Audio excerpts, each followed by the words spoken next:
આ લીના આવી ગઈ. અરે લીના આવી ગઈ બેટા. અરે સાંભળ તો, આ લીના આવી ગઈ છે. આપણો દીકરો કેમ નથી આવ્યો? જરાક પૂછ તો ખરી. લીના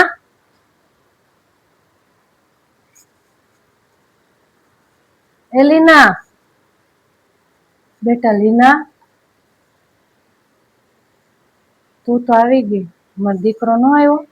અમે જ્યાં ફરવા ગયા હતા ત્યાં એ રોકાઈ ગયા છે કઈક કામથી, તો એ અઠવાડિયા પછી આવશે.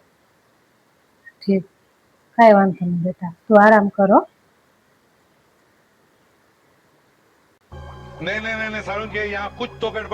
તમારા દીકરાનો ફોન આવ્યો હતો. ઈ જે જગ્યાએ રોકાણા છે ને ઈ જગ્યાએ એને બહુ મોટો કોન્ટ્રાક્ટ મળ્યો છે, તો આ ડોક્યુમેન્ટ ઉપર તમારી સાઈન જોહે. આ ડોક્યુમેન્ટ વગર એને કોન્ટ્રાક્ટ નહીં મળે. હા તો વાંધો નહીં, મોકલી આપો ડોક્યુમેન્ટ. ડોક્યુમેન્ટ સાઈન કરી આપો એટલે હું કુરિયર કરી દઉં. ખાલી આ ડોક્યુમેન્ટ સાઈન કરી આપો એટલે હું કુરિયર કરી દઉં. અરે પણ બેટા આટલા બધા ડોક્યુમેન્ટ? અરે તમે તો અભણ, તમને શું ખબર પડે? તમે સાઈન કરો ફટાફટ ડોક્યુમેન્ટમાં. અરે એકવાર તો દીકરાને ફોન કરીને પૂછી લીધું હોત તો. પૂછી લીધું હોત તો એટલે તમને મારા ઉપર વિશ્વાસ નથી એમ ને? અરે બેટા લીના, મારો કહેવાનો મતલબ એ નથી. આ તો તું આવી ગયો ને મારો દીકરો રોકાઈ ગયો ને તો મારો જીવ મૂંઝાય છે. કેમ કે હું એક માં છું ને એટલે. અને બેટા એકાદ વાર ફોન કરાવીને વાત તો કરાવ. મને અંદરથી કાંઈક ઉગે છે, અને જે બી અંદરથી કાંઈક ઉગે ને એને કોઈ ન પૂગે. અને તું પણ આવી તે દિવસની ગભરાયેલી લાગે છે. આપણું એસી ચાલુ છે તોય તને ગરમી થાય છે. શું વાત છે દીકરા? અરે ના ના, એવું કઈ નથી. આ તો થોડાક દિવસથી બહાર હતી ને તો અહીંયા આવીને વાતાવરણ અનુકૂળ નથી બેઠતું, એટલે થોડાક દિવસમાં બધું ઠીક થઈ જશે. હું તમારા દીકરાને ફોન કરું જ છું પણ નથી લાગતો, કદાચ મીટિંગોમાં બિઝી હશે. અરે પણ તું શું કામ ન વિચારવાનું વિચારસ? એને કઈક કામ હશે તો રોકાઈ ગયો હશે. અને આમ પણ છે તો અઠવાડિયાની જ વાત ને, આવી જશે એની મેળે. લાવ લીના બેટા, પેન લાવ. ક્યાં ક્યાં સાઈન કરવાની છે મને જરીક બતાવી દે. હા, અહીંયા સાઈન, અહીંયા સાઈન, અહીંયા સાઈન અને અહીંયા પાછળ તમારા બંનેના અંગૂઠા.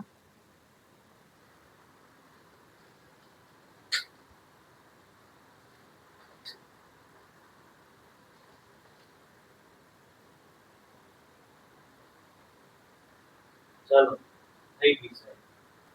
તો લાવો, હું આ ડોક્યુમેન્ટ કુરિયરમાં મોકલી આપું. હા જા, કરી દે કુરિયર. હો હલો, આપણે જે કામ ધાર્યું હતું ને એ સક્સેસ થઈ ગયું છે. કોઈને શક તો નથી ગયો? ના. ઓકે. અને તું 2 દિવસ ત્યાં જ રહેજે, પછી હું બધું વેચીને ત્યાં આવું છું તારી પાસે. Okay, done.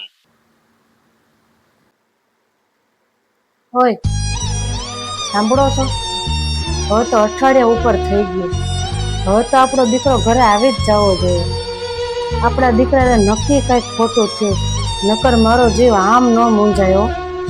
હમણાં બોલાવું એને. એ લીના, એ લીના. લીના, એ લીના ક્યાં ગઈ છે? શું છે? શું રાડે રાડ થયા છો? હું તને હમણાં 2 મિનિટમાં ફોન કરું. બોલો, શું કામ છે? અરે લીના, તું તો અઠવાડિયાનું કહેતી હતી, પણ 15 દી થઈ ગયા. ન તો મારો દીકરો આવ્યો કે ન તો એનો ફોન આવ્યો. તું કંઈક તો મારાથી છુપાવે જ છે. લીના, શું વાત છે? થોડીક અમને વાત તો કર. કઈ પ્રોબ્લેમ છે? આ મેં હમણાં ફોન કર્યો હતો મારા દીકરાને તો ફોન સ્વિચ ઓફ આવે છે. લાવતો જરા તારો ફોન દેતો મને, તારામાંથી વાત કરાય તો. લીના, એ લીના, તાર સસરા તને કઈ પૂછે જવાબ તો દે. એ લીના, તમારે તમારો દીકરો જોઈએ છે ને, તો જાઓ.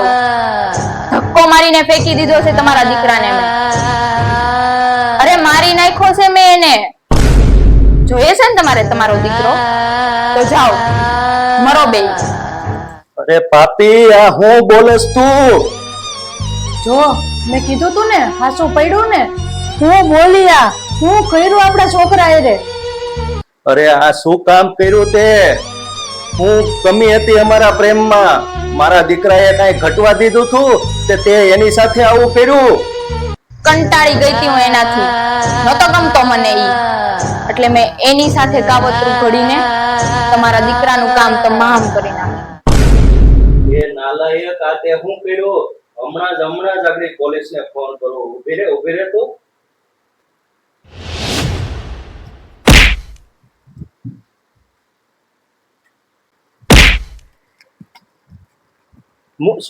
છોડ, હમણાં પોલીસને ફોન કરો.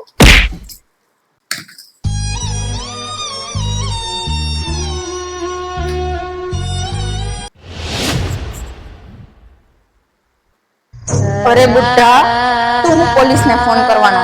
તું તો હવે 5 મિનિટ જ જીવવાનો છો.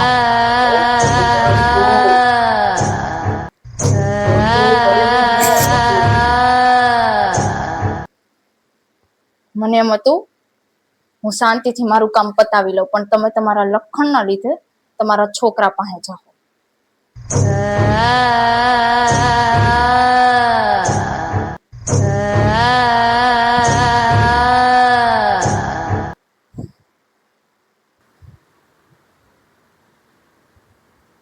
Hello hello. સાંભળ, હા, શું? અહીંયા છે ને બહુ મોટો કાંડ થઈ ગયો છે. આપણે બુટ્ટાને છે ને ખબર પડી ગઈ હતી ને, તો મેં એને ઠેકાણે કરી દીધા. હવે સાંભળ, તું ન્યા જ રહેજે. આ બધું વેચીને ન્યા આવું છું. હાલો હાલો. નહીં મેડમ. હાલો. તમે જે અત્યારે તમારા સાથીદારને ફોન કર્યો છે ને, તે હાલ અત્યારે પોલીસ સ્ટેશનની હવા ખાય છે. અને તમે અને આ તમારા મિત્રએ જે વ્યક્તિને ઊંડી ખાઈમાં ધકેલીને જે કાંડ કર્યો છે ને, તે આ તમારા મિત્રએ સ્વીકારી લીધેલ છે. એટલા માટે મેડમ, તમે અહીંયા આવો છો, પછી અમે ત્યાં આવીએ.